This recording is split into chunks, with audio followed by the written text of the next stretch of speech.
My name is Sharon Torkelson, and I am representing Grace United Church. Today's reading is from Ezekiel, chapters 39 to 42. And I will be reading from the Amplified Version of the Bible. Chapter 39. And you, son of man, prophesy against Gog. Thus says the Lord God, behold, I am against you, O Gog, chief prince and ruler of Meshach and Tubal. And I will turn you around and lead you along and bring you up from the remotest parts of the north. And I will bring you against the mountains of Israel. I will strike your bow from your left hand and make your arrows fall out of your right hand. You will fall dead on the mountains of Israel, you and all your troops, and the nations who are with you. I will give you to every kind of predatory bird and animal of the field as food. You will fall in the open field, for I have spoken, says the Lord God. I will also send fire on Magog and on those who live securely in the coastlands, and they will know without any doubt that I am the Lord.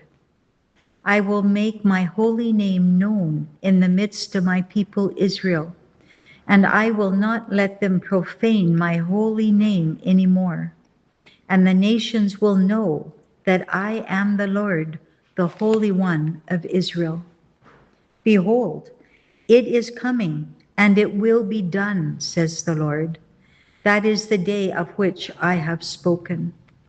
And when you, Gog, no longer exist, those who live in the cities of Israel will go out and make fires with the weapons and burn them, both the large shields and the bucklers, the small shields, the bows and the arrows, the war clubs and the spears, and for 7 years they will burn them.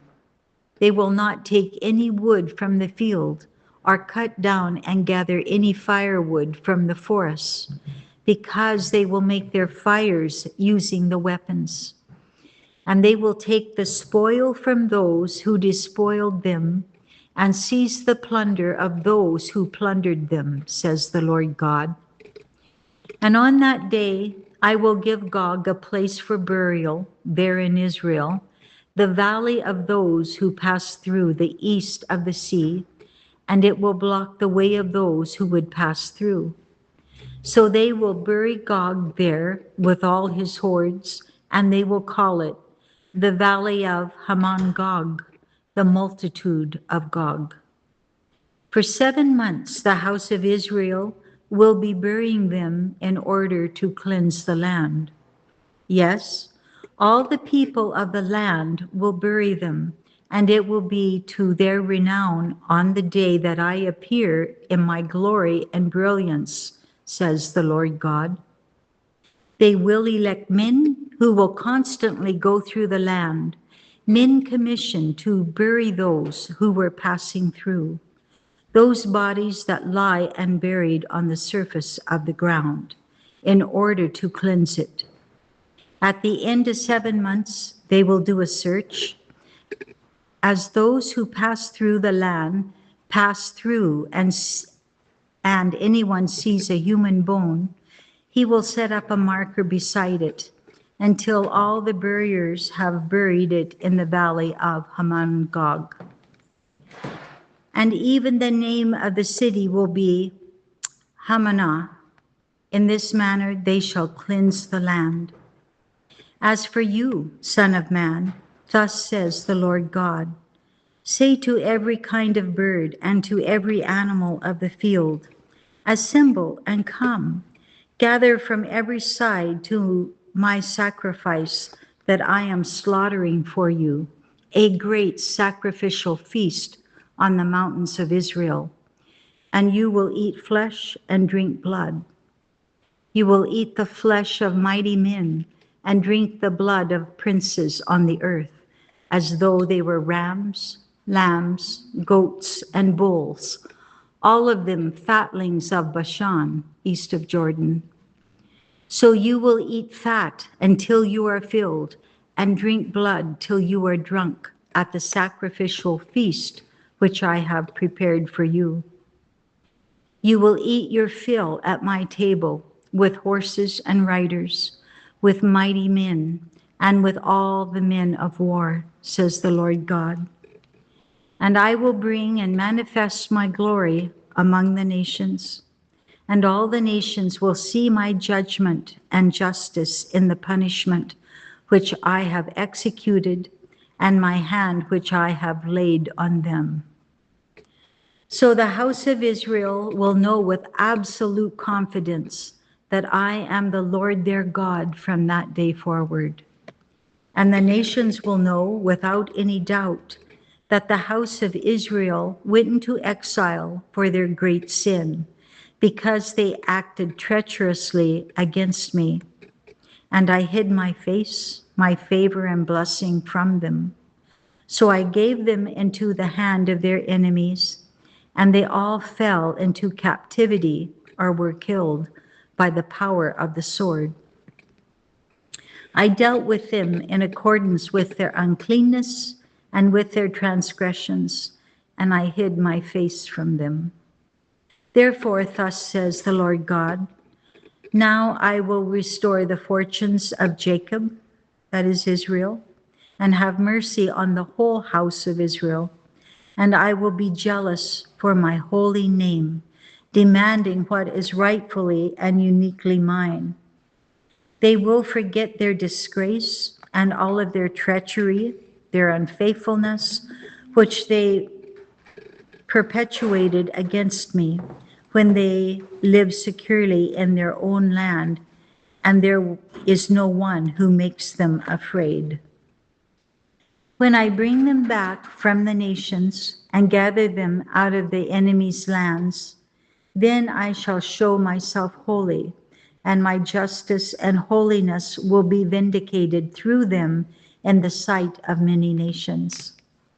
Then they will know without any doubt that I am the Lord their God, because I made them go into exile among the nations and then gathered them to their own land. I will leave none of them there among the nations any longer. I will not hide my face from them any longer, because I have poured out my spirit on the house of Israel, says the Lord God.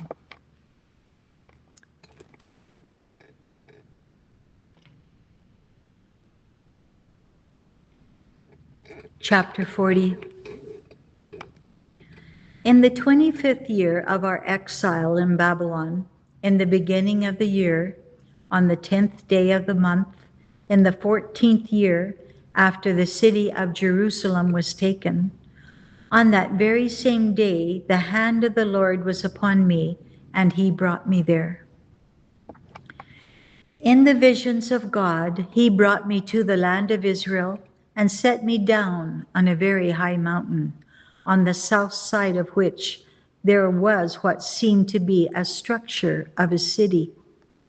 So he brought me there, and behold, there was a man, an angel, whose appearance was like bronze, with a line of flax and a measuring rod in his hand, and he was standing in the gateway. The man said to me, Son of man, look with your eyes and hear with your ears, and set your heart on all that I am going to show you. For you have been brought here that I may show it to you.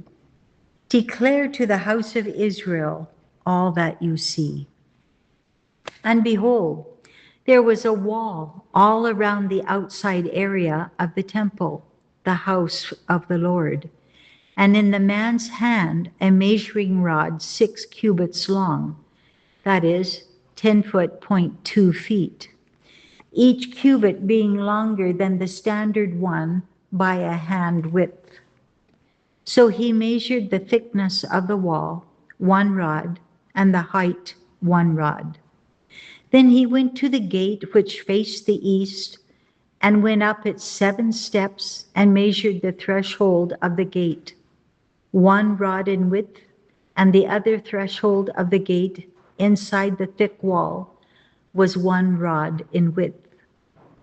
The guard room was 1 rod long and 1 rod wide, and the space between the guard rooms was 5 cubits.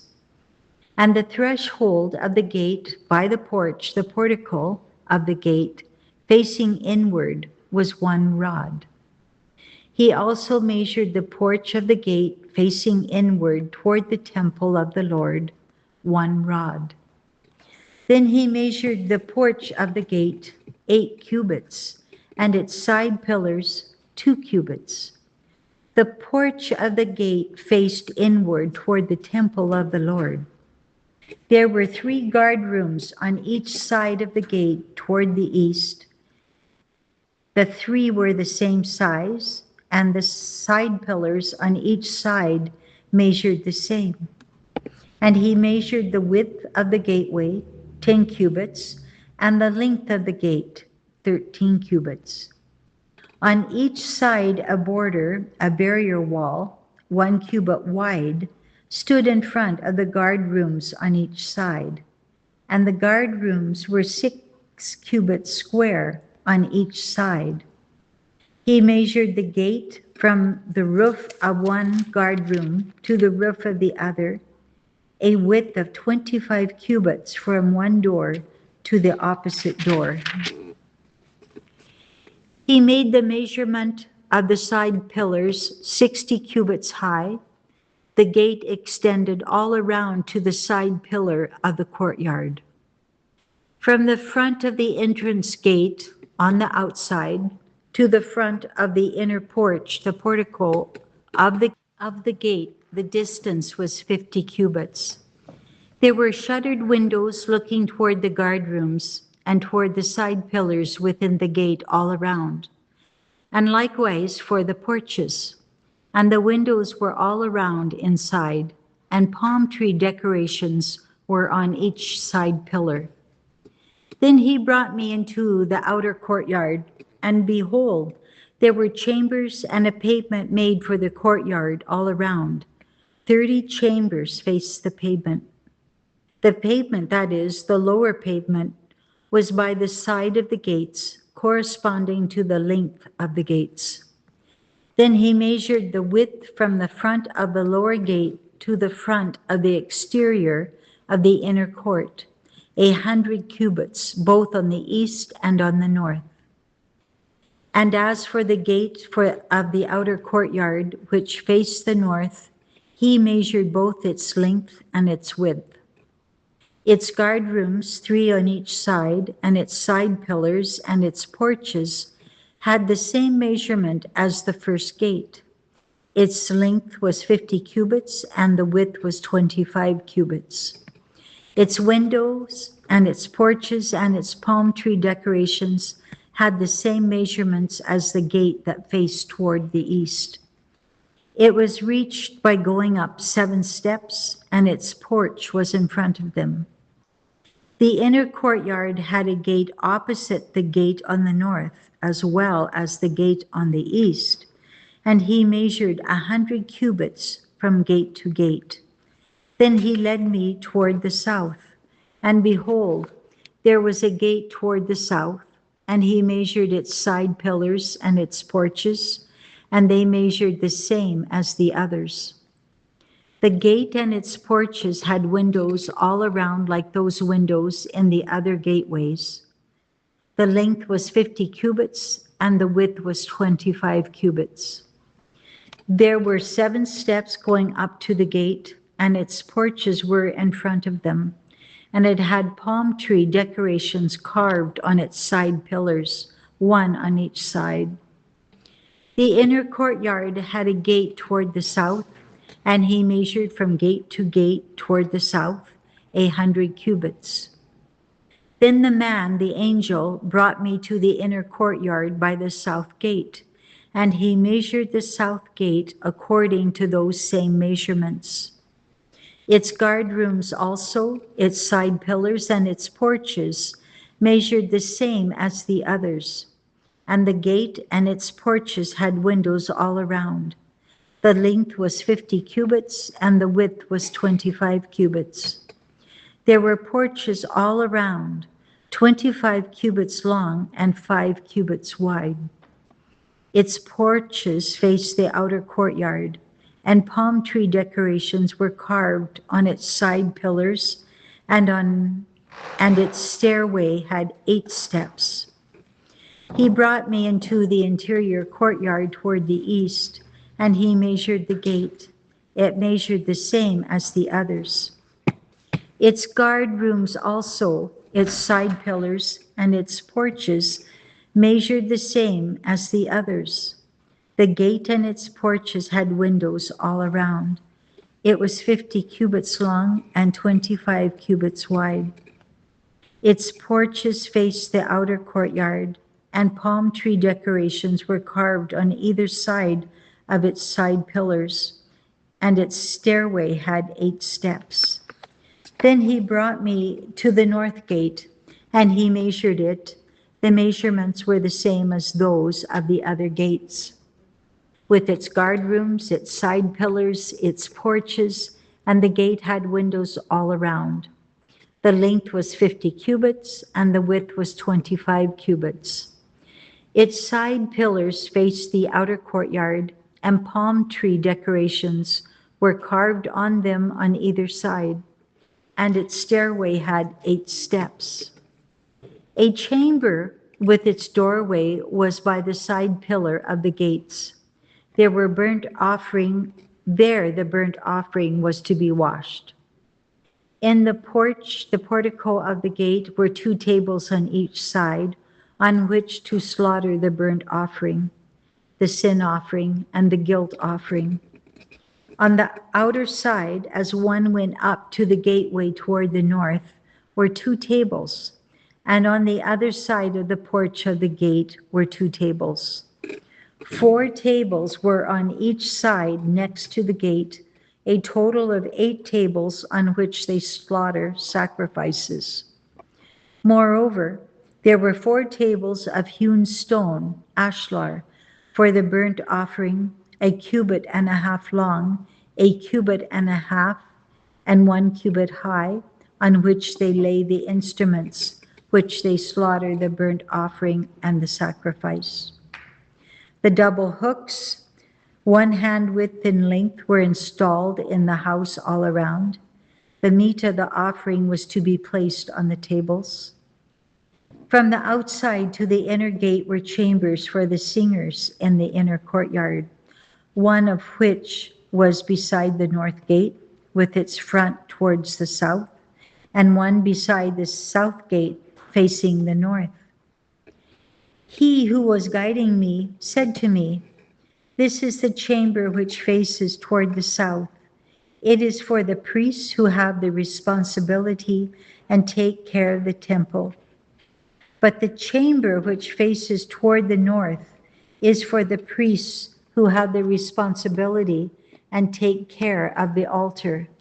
These are the sons of Zadok, who alone from the sons of Levi come near to the Lord to minister to him." He measured the courtyard 100 cubits long and 100 cubits wide, a perfect square, and the altar was in front of the temple. Then he brought me to the porch of the temple, and he measured each side pillar of the porch, 5 cubits on each side, and the width of the gate was 3 cubits on each side. The length of the porch was 25 cubits, and the width 11 cubits, and at the stairway by which it was ascended, there were 2 columns beside the side pillars, one on each side of the entrance.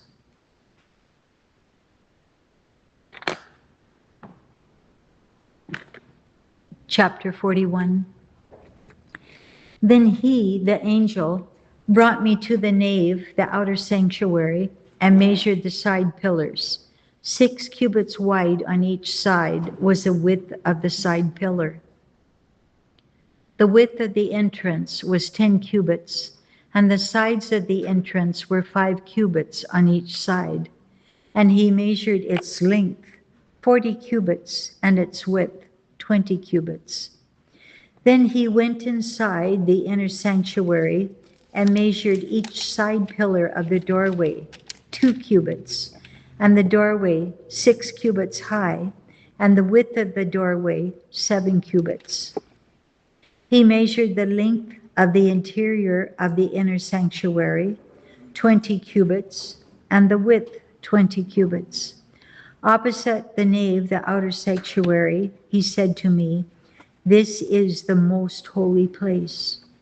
Then he measured the wall of the temple, 6 cubits thick, to accommodate side chambers, and the width of every side chamber 4 cubits, all around the temple on every side. The side chambers were 3 stories high, one above another, and 30 chambers in each story, and the side chambers extended to the wall which stood on their inward side all around, so that they would be attached, but not attached to the wall of the temple itself.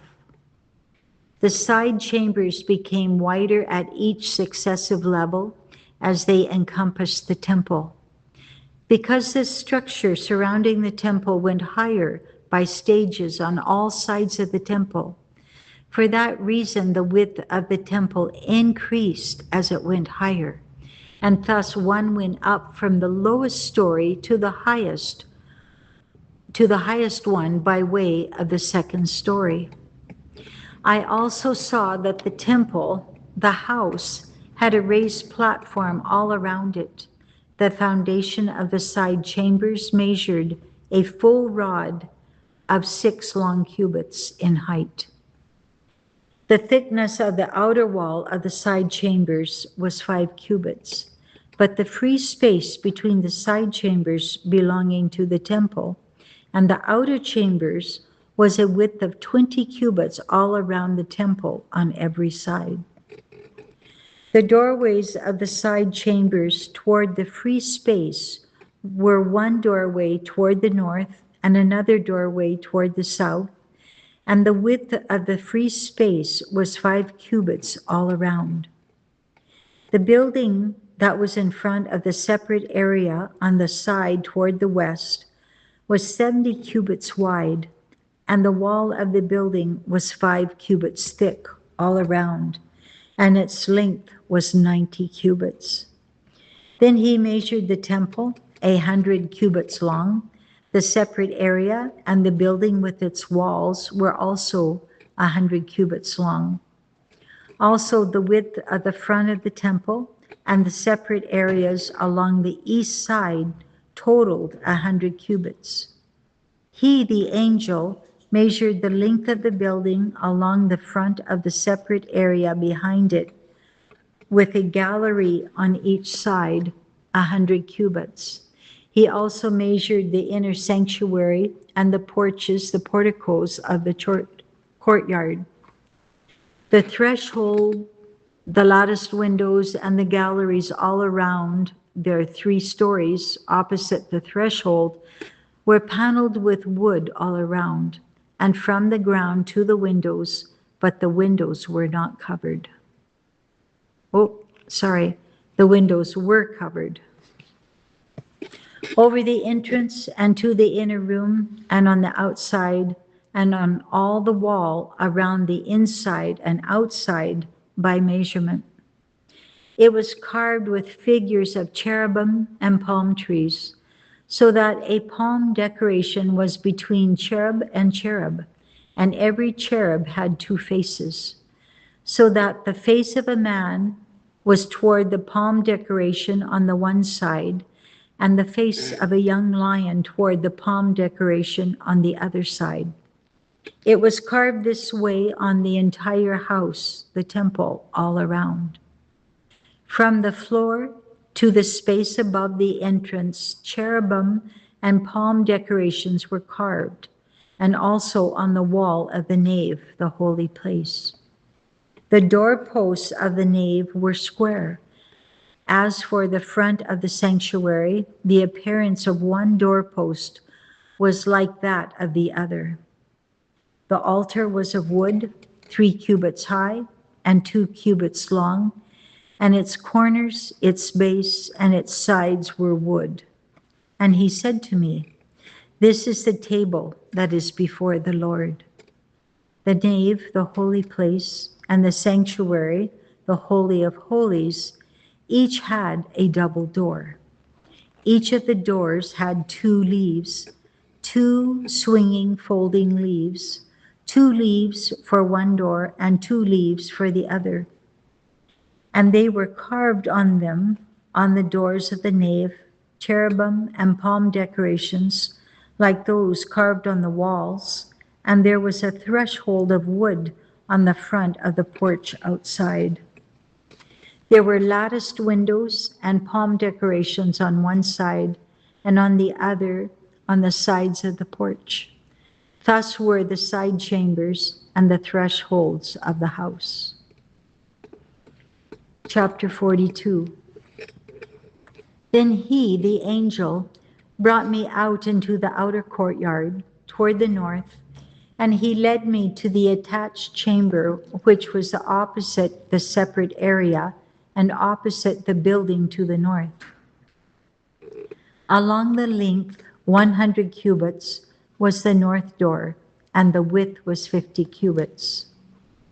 Opposite the 20 cubits which belonged to the inner courtyard, and opposite the pavement which belonged to the outer courtyard, was gallery or the balcony corresponding to the gallery in 3 stories.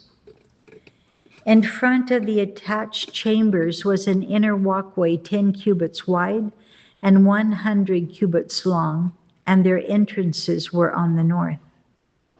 Now the upper chambers were smaller because the galleries took away more space from them than from the chambers on the lower and the middle stories of the building. For they were in 3 stories and did not have pillars like the pillars of the outer courtyards. Therefore the upper chambers were set back from the ground more than the lower and middle ones. And the outer wall by the side of the chambers toward the outer courtyard facing the chambers was 50 cubits long. For the length of the chambers which were in the outer courtyard was 50 cubits, while the length of those facing the temple was 100 cubits. Below these chambers was the entrance on the east side, as one enters them from the outer courtyard. In the width of the wall of the courtyard toward the east, facing the separate area and facing the building, were chambers. And a passage in front of them was like the appearance of the attached chambers on the north. And they had the same length and same width, and all their exits were like both the arrangements and their entrances. And like the entrances of the chambers that were toward the south, there was an entrance at the head of the walkway in front of the dividing wall toward the east, as one enters them. Then he, the angel, said to me, "The north chambers and the south chambers, which are opposite the separate area, are the holy chambers, where the priests who are close to the Lord shall eat the most holy offerings. There they shall place the most holy things, the grain offering, the sin offering, and the guilt offering, for the place is holy. When the priests enter the holy place, they shall not go out from the sanctuary into the outer court unless there they lay their garments in which they minister, for these are holy, set apart. They shall put on other garments before they approach that which is for the people." Now when he had finished measuring the inner temple, he brought me out toward the gate which faced east, and measured the outer area all around. He measured the east side with the measuring rod, 500 rods by the measuring rod. He measured the north side, 500 rods by the measuring rod. He measured the south side, 500 rods by the measuring rod. He turned about to the west and measured 500 rods by the measuring rod. He measured it on 4 sides. It had a wall all around, the length 500 and the width 500, to make a separation between that which was holy, the temple proper, and that which was common, the outer area. Here ends the reading, the word of the Lord.